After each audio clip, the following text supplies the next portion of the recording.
आदिम तीर्थंकर प्रभो आदिनाथ मुनिनाथ, आदि व्याधि अगमन मिटे तुम पद में मम मात। चरण शरण है आपके तारण तरण जिहाज, भवदधि तट तट ले चलो करुणा कर जिन राज। 52 गजा के बड़े बाबा आदिम तीर्थंकर आदिनाथ भगवान की, परम उपकारी संत श्रोमणी आचार्य गुरुवर विद्यासागर जी महामुनि राज की, पूज्य मुनि श्री 108 दुर्लभ सागर जी महाराज की, 48 दिवसीय भट्टामर महामंडल विधान की। मानतुंग आचार्य प्रभु की भक्ति में लवलीन हैं और प्रभु की भक्ति में उनका गुणानुवाद कर रहे हैं कि प्रभु जैसी ज्योति आप में है, जैसा तेज आप में है, जैसी शक्ति आप में है, जैसे गुण आप में है, वैसा अन्य किसी दूसरे में नहीं। संसार के किसी भी देवी देवता के पास चले जाना, वीतराग मुद्रा में भी जो तीर्थंकरों में जो गुण है, तीर्थंकरों में जो शक्ति है, तीर्थंकरों के पास जो वैभव है, वो अन्य के पास नहीं है। इस प्रकार से कल जो 8 भय होते हैं, 8-10 श्लोक बचे हैं, उनमें भयों की चर्चा आ रही है। कल हाथी के भय की चर्चा थी कि कितना भी विशाल हाथी हो और कैसा भी मदमस्त हो, लेकिन आपका नाम लेते ही वो शांत हो जाता है, शांत हो जाता है। अनेकों आगम के संस्मरण मैंने आपको सुनाए कि किस प्रकार से प्राचीन आचार्यों ने उन हाथियों का वर्णन किया है, चाहे वो पद्म पुराण में हो, चाहे वो अन्य आदि पुराण आदि में हो, अन्य अन्य ग्रंथों में उन हाथियों को बिल्कुल शांत हो जाते हैं भगवान का नाम स्मरण करते ही। और उस समय प्राचीन तो छोड़ो, अभी वर्तमान में भी जो हाथी है, और कल मैंने सम्मेद शिखर जी का संस्मरण सुनाया था आपको कि सम्मेद शिखर जी में परिक्रमा में 2 महिलाएं भटक गई और बस हाथियों का दल आया, झुंड आया और सारे हाथी आए, लेकिन उन दोनों महिलाओं को कुछ भी चोट, कुछ भी उनके साथ में नहीं पहुंचाई। क्यों? प्रभु के नाम स्मरण के मात्र से ही वे सब हाथी भी शांत हो गए। नहीं, ये तो प्रभु का नाम ले रहे हैं, इनको मुझे कुछ भी नहीं करना है। इस प्रकार से हाथी प्रकृति से तो शांत होता है, लेकिन जब उसमें मद आ जाता है, जब मद झरने लगता है, तो वह बिछट जाता है या मदमस्त हो जाता है, फिर किसी के काबू में नहीं आ पाता है। वैसे प्रकृति उसकी बहुत शांत रहती है। आपने देखा होगा हाथी बिल्कुल जितना विशाल है उतना ही वो शांत भी रहता है। लेकिन जब कभी कभार जैसे आदमी गुस्से में आ जाता है तो फिर क्या है, ऐसे उसको भी आ जाता है और फिर और उसके भौरे गुंजारमान करने लग जाएं तो कहना ही क्या, और ज़्यादा उसको परेशान कर रहे हैं। एक तो मदमस्त, और वो जो मद जो झर रहा था उसकी सुगंध से भंवरे आके कान में डुर्र कर रहे हैं, और ज़्यादा उसको गुस्सा आने लग जाता है। इस प्रकार लेकिन फिर भी आपके नाम स्मरण मात्र से वह शांत हो जाता है। कई प्रकार के हाथी होते हैं और अलग अलग प्रांतों में अलग अलग तरह के हाथी होते हैं। कहीं छोटे भी होते हैं, कहीं बड़े भी होते हैं, कहीं हल्के भी होते हैं, कहीं भारी भी होते हैं। इस प्रकार के आप अनेक देशों का जब भी आप चिंतन करेंगे, रिसर्च करेंगे, शोध करेंगे, अनुसंधान करेंगे, तो आपको मिलेगा हाथी भी कई प्रकार के होते हैं और उन हाथियों में अलग अलग क्वालिटी भी होती है। कलर भी बहुत तरह के होते हैं। तो इस प्रकार से हाथियों का यह कल जो है भय आपको नहीं सताएगा। क्यों? आप प्रभु की शरण में आ चुके हैं। आज शेर का भय, सिंह का भय बता रहे हैं। हाथी शाकाहारी प्राणी है, शांत प्रकृति वाला है। शेर मांसाहारी प्राणी है और क्रूर प्रकृति वाला है। वह हिंसक प्राणियों की संज्ञा में आता है। हाथी से ही जब शांत हो गए हैं तो शेर भी शांत हो जाएगा। चिंता करने की कोई बात नहीं है, क्योंकि सम्यक दृष्टि जो होता है वो कभी किसी के भय से डरता नहीं। क्यों? वो जानता है आत्मा अजर अमर है, अविनाशी है, उसको कोई मार नहीं सकता, उसको कोई तोड़ नहीं सकता, उसको कोई काट नहीं सकता। भले ही सुकुमाल मुनि के वो दोनों पांव शेरनी खा रही है, लेकिन जिसको खाया जा रहा है वो मैं नहीं हूँ, और जो मैं हूँ उसको कोई काट नहीं सकता, कोई खा नहीं सकता, कोई तोड़ नहीं सकता। ये अकाट्य नियम आपके जब आत्मा में बस जाएगा, आप उससे बिल्कुल रग रग में समा जाएगा, तब ही जाकर हम इन भयों से मुक्त हो सकते हैं। तो यहाँ पर शेर को मैं बोल रहा था, वो मांसाहारी प्राणी है। शाकाहारी और मांसाहारी की क्या पहचान है पता है? शाकाहारी जो प्राणी होते हैं उनकी आंतें बड़ी होती है और इनकी आंतें छोटी होती है। शाकाहारी प्राणियों के दांत उतने नुकीले नहीं होते, लेकिन मांसाहारियों के नुकीले होते हैं। एक बार पकड़ में आ गया तो काटेगा ही। शाकाहारी प्राणी चबा चबा के खाते हैं और मांसाहारी काट काट के खाते हैं, काट काट के खाते हैं। इस प्रकार से आप शाकाहारी हो या मांसाहारी, काट के नहीं, हमें चबा चबा के भोजन करना चाहिए। जो चबा चबा के भोजन करेगा वो कभी भी, आचार्यों ने आयुर्वेद ग्रंथों में लिखा है, एक ग्रास को 32 बार चबाओ, उसमें लाला रस मिलाओ, और जब वो लार बोलते हैं, जब वो पूरी मिल जाएगी तो आपको उस भोजन का अलग ही आनंद आएगा, और वो भोजन भी आपको गुणवान गुणग्राही होगा। उससे आपको तत्व, पौष्टिक तत्व मिलेंगे।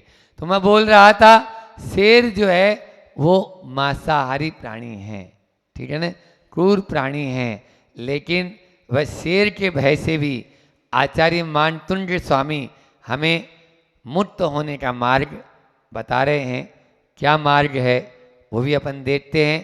पहले श्लोक को उच्चारण करते हैं, उसके बाद शब्दार्थ, और फिर इसका क्या प्रतीक अर्थ है वो भी आज मैं आपको बताऊंगा। 39वां काव्य। भिन्ने कुंभ जल दुज्ज्वल सोणितात। बोलो। मुक्ताफल प्रकर भूषित भूमि भाग।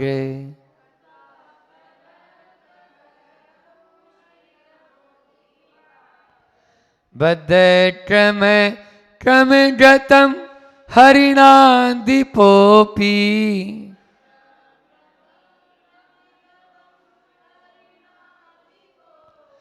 नाकामति क्रम युगाचल संसृतम ते।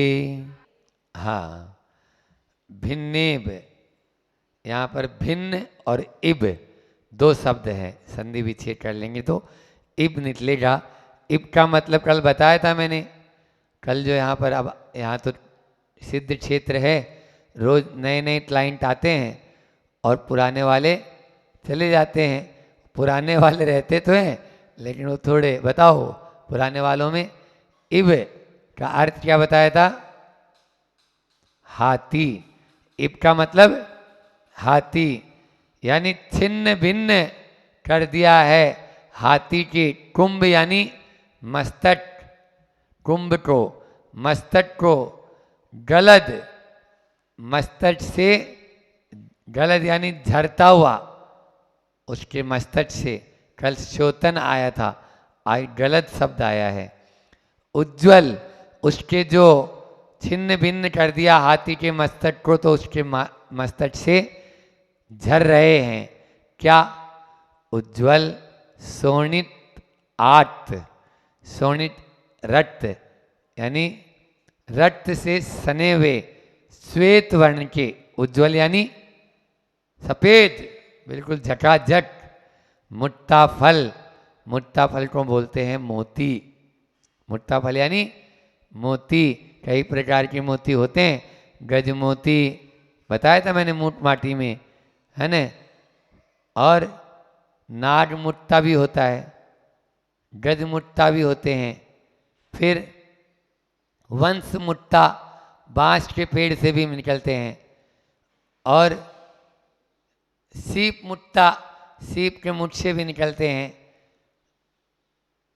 आसमान से भी जो मुट्टा होते हैं मेघ मुट्टा कहलाते हैं, है ना।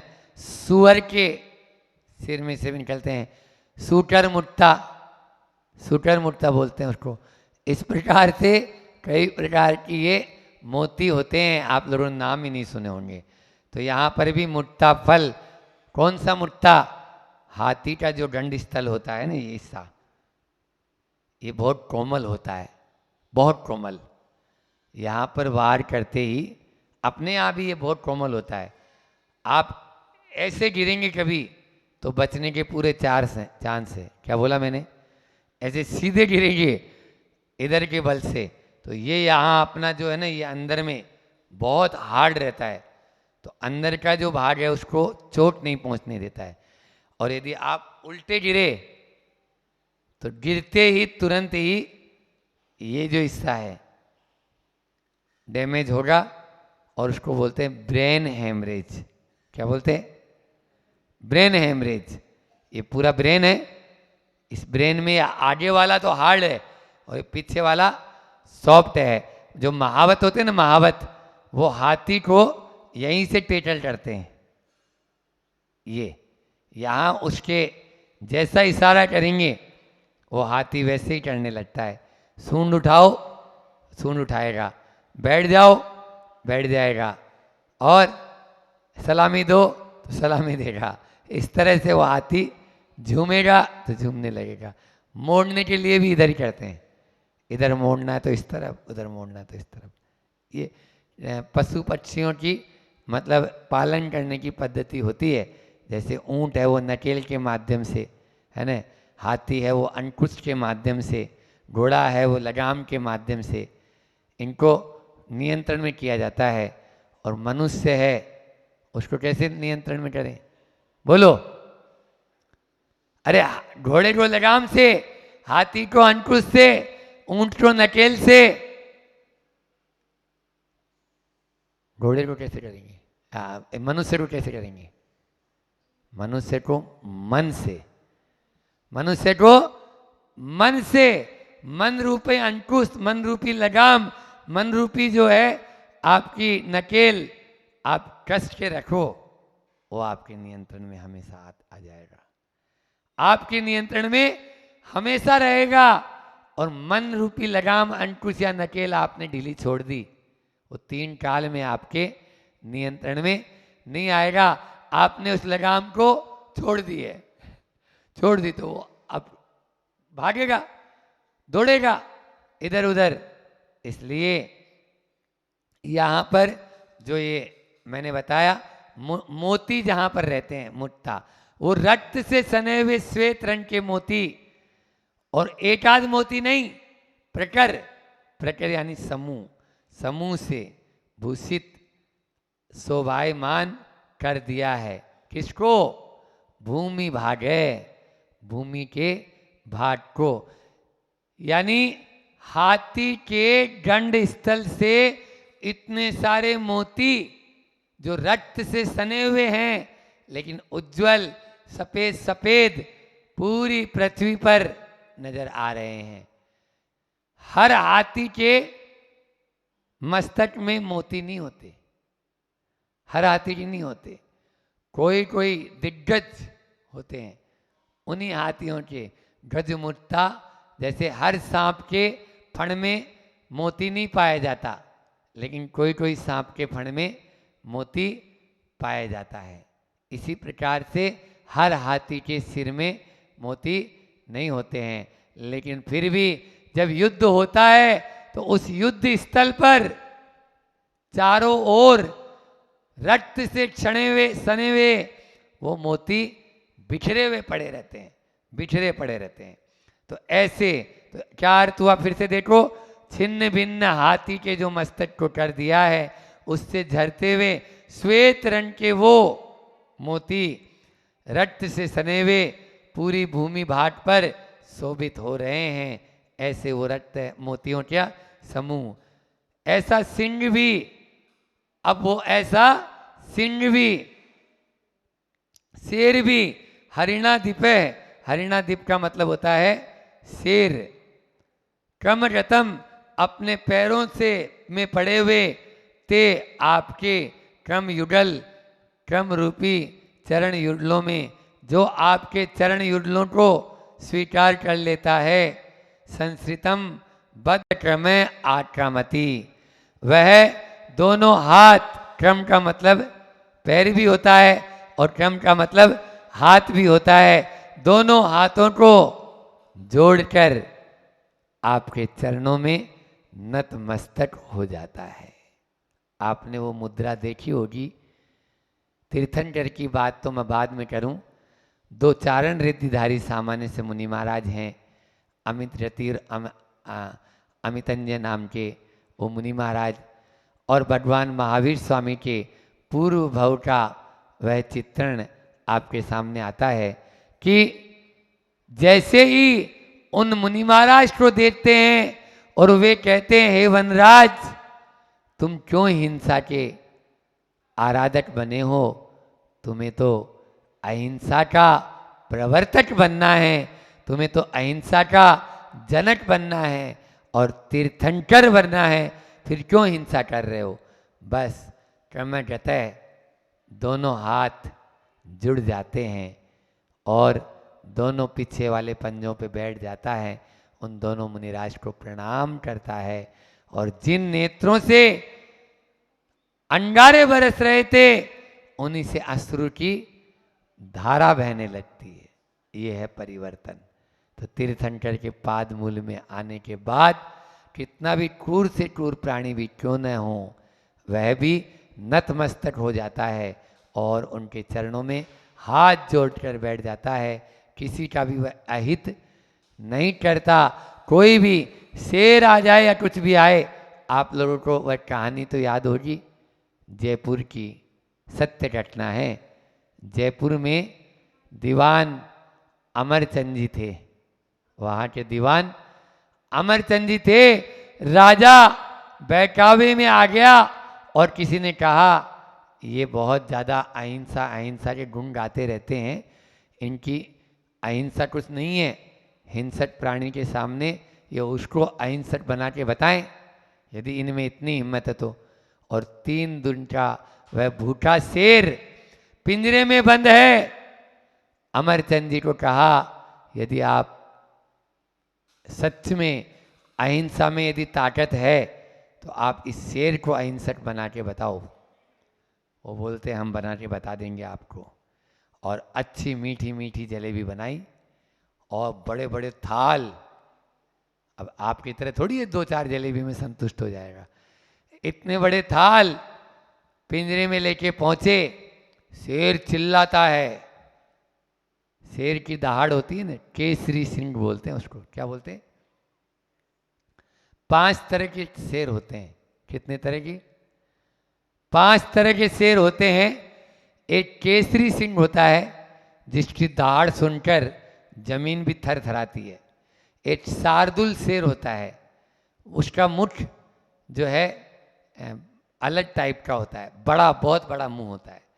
और एक होता है पंकज, और एक होता है अलग अलग 5 तरह के इस प्रकार के वटुट नाम का भी एक शेर होता है। तो इन शेर के बहुत छोटा शेर, कुत्ते जैसा शेर होता है वो, लेकिन होता वो भी शेर है। और उससे भी अच्छे अच्छे घबराते हैं। गिरनार जी के जंगलों में पाया जाता है वटुट नाम का शेर, वहाँ के गिरनार के जंगलों में बहुत, और मुत्तागिरी के आसपास में भी शेर पाए जाते हैं।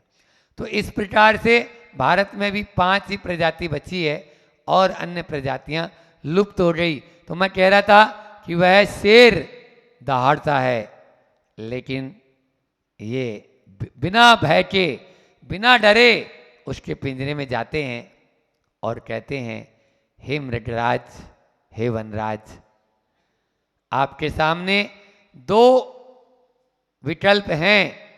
यदि आप अपनी भूख शांत करना चाहते हो तो ये जलेबियां हैं, आप अपनी भूख शांत कर लो। और यदि आप मांस खाना चाहते हो तो मैं स्वयं हूं, आप मुझे मार लो और मेरे मांस से आप अपनी क्षुधा को शांत कर सकते हो। यदि वाक्य में आप भूखे हैं तो इन जलेबियों से भी आपकी भूख शांत, क्षुधा शांत हो सकती है। कहते हैं शेर आया, दीवान जी अमरचंद जी को प्रणाम किया और धीरे से उन जलेबियों को खाना शुरू कर दिया। चारों तरफ जन सैलाब देखने को था, आज क्या होगा, 3 दिन का भूखा शेर दीवान अमरचंद जी को खा जाएगा। लेकिन अमरचंद जी अमर हो गए, अमरचंद जी अमर हो गए और शेर को खिला दी उन्होंने मीठी मीठी अच्छी जलेबियां। क्यों नहीं हो सकता है? आज आप भी देखो, यदि आप अपना पेट भरना चाहो तो बहुत सारी चीज़ें हैं, काजू बादाम पिस्ता भी हैं आपके लिए तो, लेकिन आदमी कुछ भी खाना चाहता है, उसको मांस खाने की आदत पड़ गई फास्ट फूड के नाम से। उसके जीभ पर एक बार वो चढ़ गया स्वाद, अब वो बाजार की ले आएगा। अभी हमने यहाँ 52 गजा में देखा, कुछ बच्चे थे वो बड़वानी जाकर और वहाँ से वो आपकी सब्जी वगैरह चटपटी जो होती है वो लेके आ रहे हैं। ये क्या है? ये सब कुछ निश्चित रूप से हमारे मन की क्षुधा है। क्षुधा यानी मन की जो है तृष्णा है, मन की जो है विकल्प है, बाकी कुछ नहीं। आप जयपुर कभी गए हो तो जोरी बाजार में उनके नाम की धर्मशाला है, दीवान अमरचंद जी की, दीवान जी की धर्मशाला है न, और उनका बेटा पोता उदय सिंह, उनके नाम से भी 18 नसियाँ हैं। वहाँ पर पास में ही उदय सिंह जी की नसियाँ जो है वो बनी हुई है, आज भी उनकी गौरव गाथा गाते हैं। तो इस प्रकार से शेर जैसे क्रूर प्राणी को भी वश में किया जा सकता है। आचार्य विमल सागर जी महाराज का अभी जीता जागता उदाहरण बताता हूँ, इसी पंचम काल का। सम्मेद सीकर जी की कई वंदना उन्होंने की और कई बार वो अकेले भी चले जाते थे जहाँ हाथी रहते हैं। कल मैंने बताया था मद सहित हाथी जहाँ पर विचरण करें उस शिखर का नाम है सम्मेद शिखर। सम्मेद यानी मद सहित हाथी जिस जंगल में रहे, जहाँ हाथी रहते हैं वहाँ पर शेर भी रहते हैं। अब शेर वहाँ पर आते तो एक दिन अकेले ही विमल सागर जी महाराज वंदना के लिए चले गए, आचार्य विमल सागर जी महाराज। हाँ, अब इधर वो लौट रहे थे और सामने से शेर आ गया। अब शेर आ गया तो क्या होगा? एक से पूछा, भैया तुम जंगल में हो और शेर आ जाए तो क्या करोगे? बोले मैं क्या करूँगा, जो भी करेगा वही करेगा। मैं क्या करूँगा, जो भी करेगा वही करेगा। इस प्रकार से अब मुझे तो कुछ करना ही नहीं है। विमल सागर जी महाराज अपना कायोत्सर्ग मुद्रा में खड़े हो गए कि आज तो शेर है और अब वो छोड़ेगा भी नहीं और खा ही जाएगा। तो उन्होंने आकस्मिक समाधि ले ली और अपनी यह, यदि आकस्मिक संलेखना का मतलब होता है उपसर्ग टल गया तो ठीक और नहीं टला तो कोई बात ही नहीं। बस खड़े हो गए।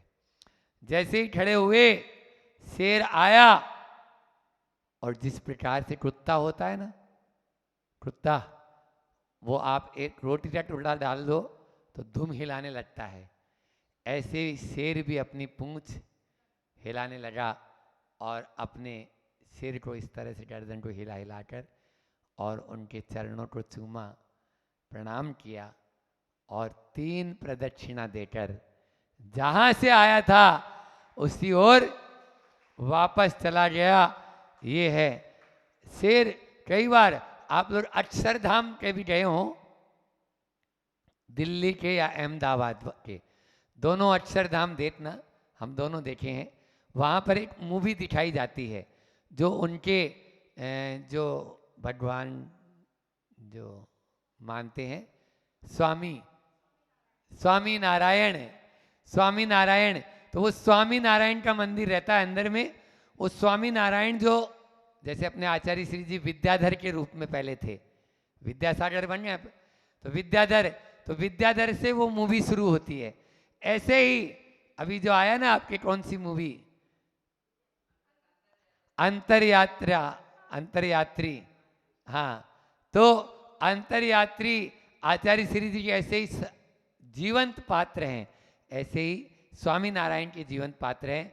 तो वो बचपन में घर छोड़ देते हैं और घर छोड़ के नदी नाले उफान में हैं, तैरते हुए जा रहे हैं, पानी यहाँ तक है, एक कमंडल खाली और यहीं तक गमछा बांधते थे वो स्वामी नारायण।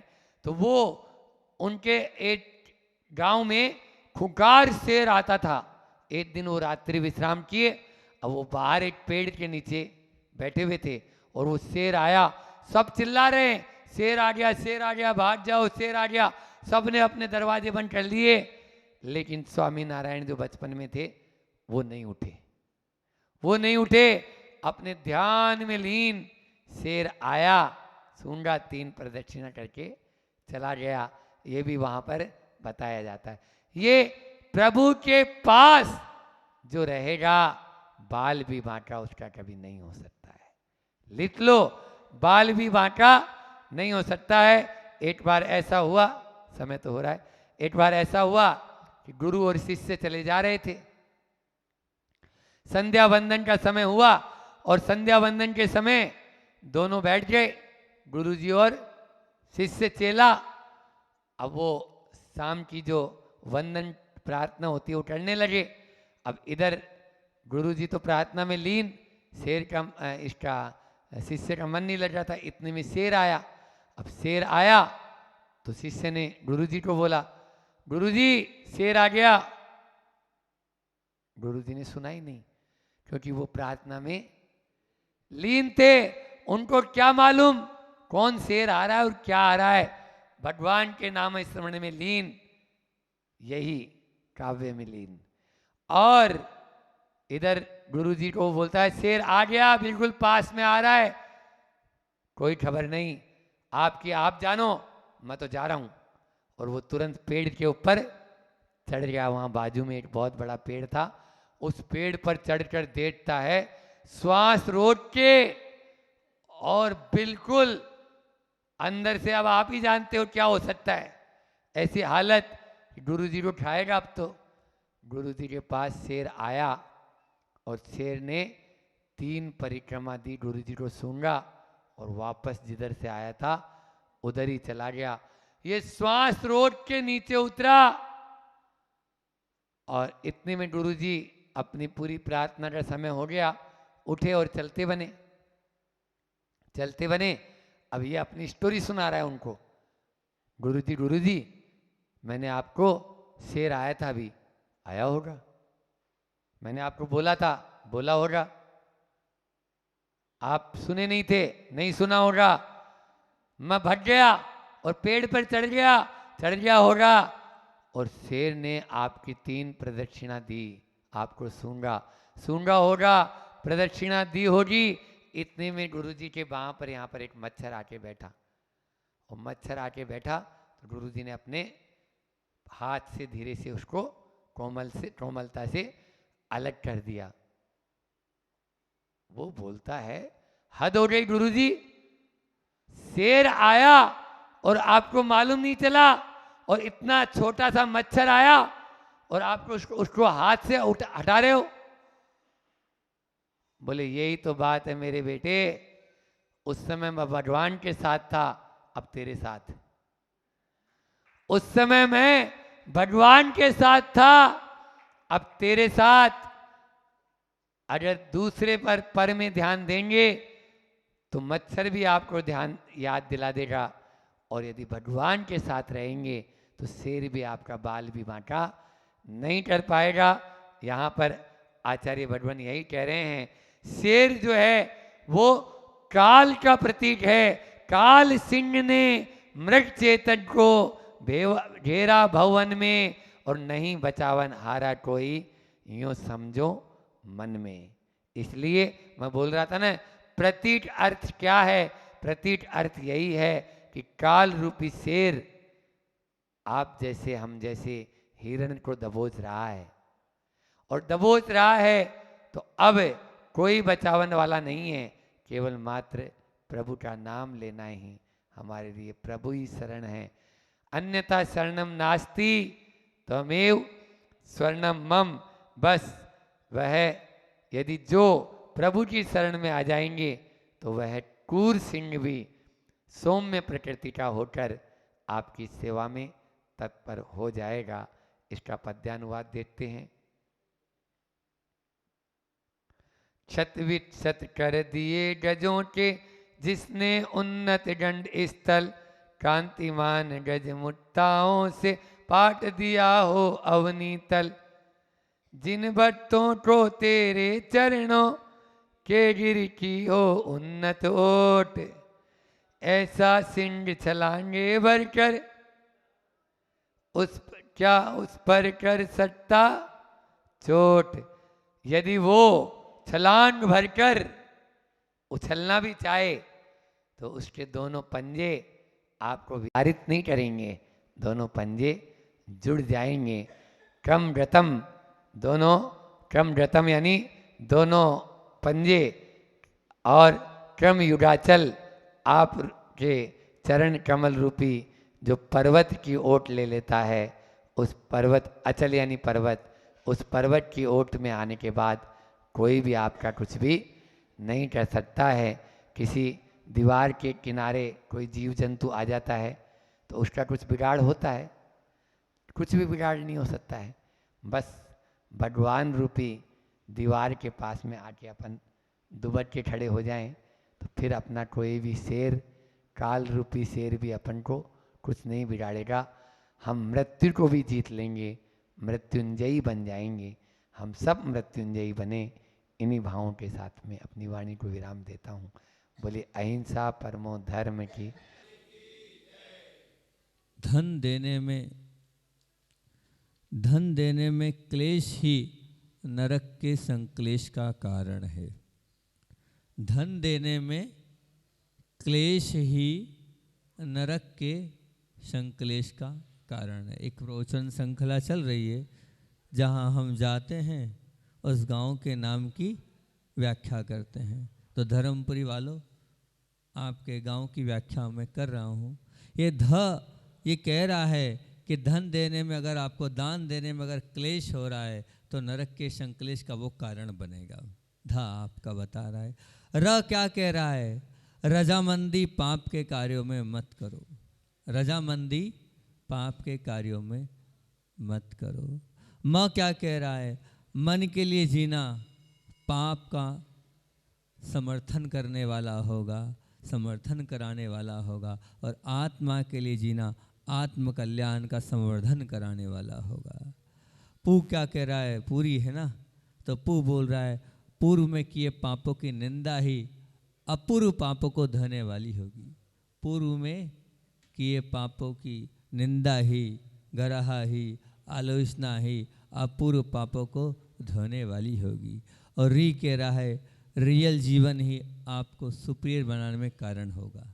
रियल है ना, वास्तविक जीवन ही आपको सुपीरियर बनाने में, मतलब अच्छा बनाने में कारण होगा। इन पांचों बातों पर अपन चर्चा करेंगे। सबसे पहली बात तो है धन देने में क्लेश हो रहा है, अर्थात दान देने में क्लेश ही नरक के संक्लेश का कारण, इसलिए कि हम दान तो कर रहे हैं, धन दे तो रहे हैं, लेकिन क्लेश करते हुए दे रहे हैं। अगर क्लेश करते हुए अगर हम दान दे रहे हैं तो क्लेश तो संक्लेश ही दिलाने वाला होगा ना, क्योंकि बीज अगर हम बबूल के बोएंगे तो फूल गुलाब के कैसे लग पाएंगे। जब दान दे रहे हैं और दान देने में भी अगर हमारे मन में क्लेश है तो ध्यान रखना उसका फल संक्लेश ही मिलने वाला। हम व्यवहारिक जीवन में कपड़े हैं, मकान हैं, भोजन है, पढ़ाई है, अन्य अपने शौक हैं, उनमें जब पैसा बर्बाद करते हैं तो मन में एक उत्साह होता है कि ये वस्तु खरीदनी है और बड़े उससे आप पैसा देते हैं, परंतु धर्म के प्रति निरुत्साह क्यों, क्लेश क्यों, माथे पर सल क्यों, अरुचि क्यों, खेद खिन्नता क्यों, लोक लाज में करना पड़ रहा है ऐसी बात क्यों, मजबूरी में देना पड़ रहा है ऐसा क्यों। अगर आपकी भावना दान देने में अगर ऐसी हो रही है तो बड़ी शर्म की बात है। इसका उत्तर तो यही हो सकता है कि आपकी धारणा ये कि हम लगाते हैं दुकान में, व्यापार में तो वापस आता है और साक्षात यहाँ दान कर रहे हैं तो दिख नहीं रहा है।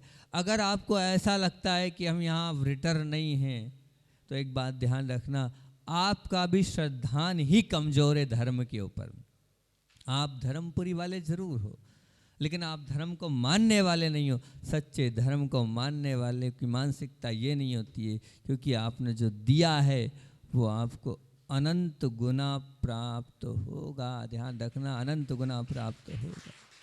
आपने कोई प्रॉपर्टी खरीदी हो सकता है दुगुना हो, और कोई काम किया हो, बैंक में डाला हो सकता है चौगुना हो, लेकिन ध्यान रखना धर्म में लगाया हुआ दुगना चौगुना नहीं, अनंत गुना होता है, उसको गिन भी नहीं पाओगे, इतना मिलता है। ये धर्म का फल, ये दान का फल है, ये दान का फल है। वो जो धन्य कुमार चारित्र की कहानी आपने सुनी होगी, वो छोटा सा बालक मेरे यहाँ खीर बनी है, महाराज जी आपको आना ही पड़ेगा।